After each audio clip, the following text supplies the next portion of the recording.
જય શ્રી રામ, હર હર મહાદેવ.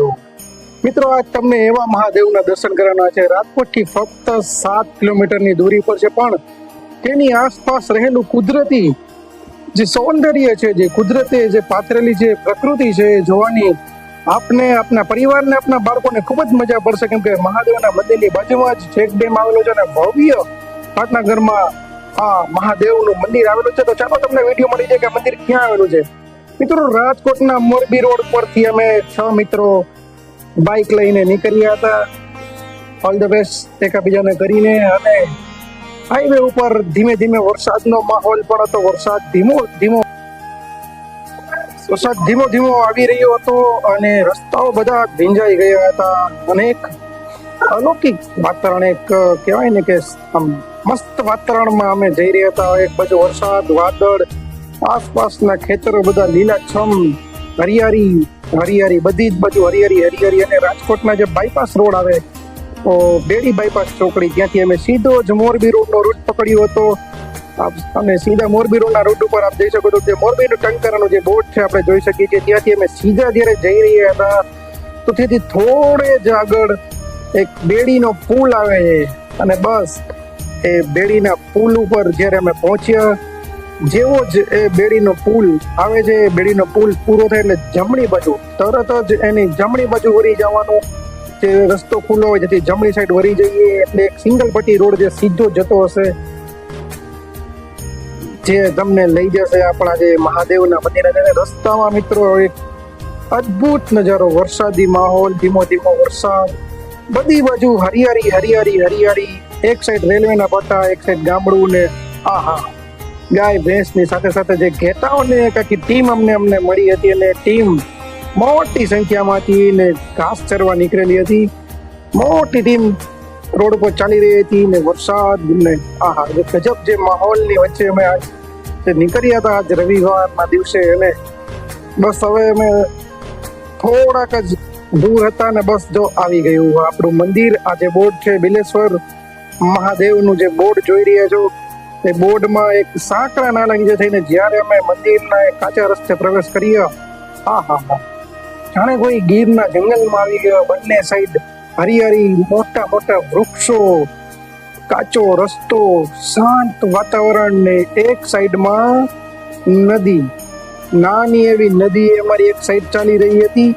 અને બંને સાઈડો વૃક્ષોનું જંગલ, નાની એવી નદી, વૃક્ષોનું જંગલ, ને જાણે કાચો રસ્તે ઉપર અમે લાગે કે કોઈ ગીરના જંગલની વચ્ચે આવી રહી છે. મિત્રો, તમે કલ્પના કરશો, આ સ્થળ રાજકોટથી ફક્ત 7 કિલોમીટર જ દૂર છે, ફક્ત 7 કિલોમીટર. આપ જોઈ શકો છો એક જંગલ, કારણ તમે જંગલમાં આવી ગયો. આવી પ્રાકૃતિક જગ્યાએ આપણા મહાદેવ જે છે એ બિરાજમાન છે. મિત્રો, એ મંદિર જે છે એ ખૂબ જ પ્રખ્યાત છે, જેનું નામ છે શ્રી બિલેશ્વર મહાદેવ મંદિર. આપ જે જોઈ રહ્યા છો આપની સામે, આપણે પહોંચી ગયા અમે 6 મિત્ર બિલેશ્વર મહાદેવના દર્શને, અને બાઇકને પાર્ક કરીને મહાદેવના દર્શન માટેની. મિત્રો, જેવા જ અમે મંદિરના દ્વાર પાસે પહોંચ્યા, ત્યાં બોર્ડ મારેલું હતું કે જ્યાં લખેલું હતું કે શ્રાવણ મહિનાના 4 રવિવારે સાંજે 7 વાગે ભસ્મ આરતી રહી છે. મિત્રો, તો એક દર્શનનો તે પણ એક લાવો જ છે. મિત્રો, તો મિત્રો, આ છે બિલેશ્વર મહાદેવનું ભવ્ય મંદિર. આપ જોઈ શકો છો કેટલું મોટી જગ્યામાં મંદિર બનેલું છે.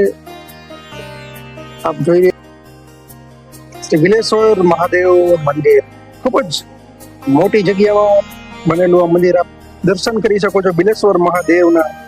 ખૂબ જ સુંદર મજાનું શિવલિંગ છે. અને મંદિરના દ્વાર તો બંધ હતા, પણ દર્શન આપ ચોક્કસથી કરી શકો છો. મહાદેવ હર સર્વેના દુઃખો હરતા ભોળાનાથનું આ મંદિર ખૂબ જ વિશાળ જગ્યામાં, ગણપતિજી, હનુમાનજીની મૂર્તિ, નંદી મહારાજ, કાચબાજી, સુંદર રીતે જે મંદિર બનેલું છે, અહીં માતાજીનું પણ મૂર્તિ સ્થાપિત છે. અને ખૂબ જ વિશાળ જગ્યામાં મંદિર આપ જોઈ શકો છો. ખૂબ જ વિશાળ જગ્યામાં આ મહાદેવનું મંદિર આવેલું છે. તેમની પ્રદક્ષિણા કરી લઈએ. અને એક્ઝેક્ટ પાછળ નવગ્રહ મંદિર આવેલું છે. અને મંદિરને એક્ઝેક્ટ મહાદેવની ડાબી બાજુ આપ જોઈ શકો છો નાનકડી નદી ચેકડેમ અને ગૌમુખ અહીં આવેલું છે. આપ જોઈ શકો છો ચેકડેમ કે મહાદેવની એકદમ ડાબી સાઈડમાં એક નાનકડી નદીના ચેકડેમ આવેલો છે અને આ છે આપણા શ્રી બિલેશ્વર મહાદેવ. મિત્રો કહે છે કે એમના દર્શન માત્રથી સર્વે દુઃખ દૂર થાય છે, સર્વે મનોકામના પૂર્ણ થાય છે. તમારી ઉપર કોઈ દેણું હોય તે દૂર કરે છે બિલેશ્વર મહાદેવ. જેના ઉપર સરસ મજાની પેઇન્ટિંગમાં શિવ પરિવાર, મહાદેવ, પાર્વતીજી, ગણપતિજી, કાર્તિકેયજી, નંદી મહારાજ, ત્રિશુલ, કાચબ તેમજ સિંહનું સુંદર મજાનું પેઇન્ટિંગ કરેલું છે. મિત્રો મંદિરનું બારે પણ વિશાળ પ્રાંગણ છે, વિશાળ જગ્યા છે. આપ ફેમિલી સાથે અથવા તો આપના પરિવારજનો માટે કોઈ પણ મોટો કાર્યક્રમ અહીં કરવો હોય તો કરી શકો છો. કટાક્રમ વૃક્ષો સાથે ખૂબ જ ભવ્ય પાટાંગણ મંદિરમાં આવેલું છે. આપ જોઈ રહ્યા છો કેટલું ભવ્ય અહીં જગ્યા છે. સાથે સાથે મિત્રો અહીં યજ્ઞ માટેની એક સુંદર મજાની વ્યવસ્થા કરેલી છે, યજ્ઞશાળા માટેની. અને મિત્રો અહીંયા બધી દિશાઓ, બધા જ ગ્રહો, બધી જ વસ્તુ લખેલી છે, બધા જ કોણ લખેલા છે, ક્યાં કોણ વિરાજમાન છે, કયો ગ્રહ ક્યાં વિરાજમાન છે, કયો કોણ ક્યાં આવે, સ્પષ્ટ રીતે અને એકદમ કોઈ પણ જગ્યાએ ન જોયું એવી રીતે તમને સમજાવવામાં આવે છે. અને હવન માટેની બેસ્ટ જગ્યા છે. આપને કોઈ પણ હવન કરવા હોય તો એના માટે શ્રેષ્ઠ જગ્યા છે. આપને દરેક રીતે અહીં સમજાવવામાં આવ્યું છે કે કોણ ક્યાં બેસે, કયો ગ્રહ શું છે, બધી જ વસ્તુ.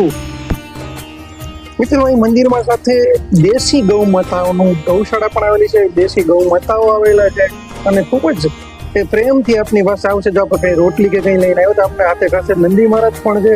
ખૂબ જ વિશાળ અને સારી એવી ગૌશાળા, દેશી ગૌ માતાઓની પણ ગૌશાળા મંદિર ખાતે આવેલી છે. તો આપ તે પણ તેમના દર્શનનો અને તેમના પુણ્યનો પણ લાભ લઈ શકો છો. અમે સૌ મિત્રોએ ત્યાં પ્રસાદનો લાભ લીધો. અમે 6 મિત્રો ત્યાં ગયેલા હતા, દિનેશ, રાજા, અંકિત, ભાવિન અને હું. મિત્રો ત્યાંથી ચાની પ્રસાદી લઈ અને અમે 6 મિત્રો ધીરે ધીરે હવે અમે આગળ નીકળી રહ્યા હતા, આગળ વધી રહ્યા હતા. અને આપ જોઈ શકો છો ભવ્ય પાટાંગણમાં આવેલું શ્રી બિલેશ્વર મહાદેવનું મંદિર. ત્યાં પરિવાર સાથે આવી શકો છો, જોઈ શકો છો, દર્શનનો લાભ લઈ શકો છો.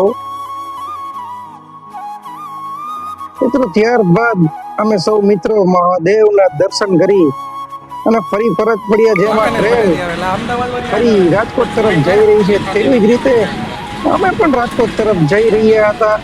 અને મિત્રો રસ્તામાં એક મેગીના વખાણ સાંભળ્યા હતા, મેગીની મજા લઈ અને અમે રાજકોટ ફરી નીકળી ગયા હતા. મિત્રો વિડીયો પસંદ આવ્યો હોય તો કોમેન્ટ કરજો. હર હર મહાદેવ. વિડીયોને શેર કરજો, ચેનલને સબસ્ક્રાઇબ કરજો. તો મળીશું આ વિડીયોમાં. ત્યાં સુધી કલ્પેશ ગમારા નાથોને જય શ્રી રામ. હર હર મહાદેવ.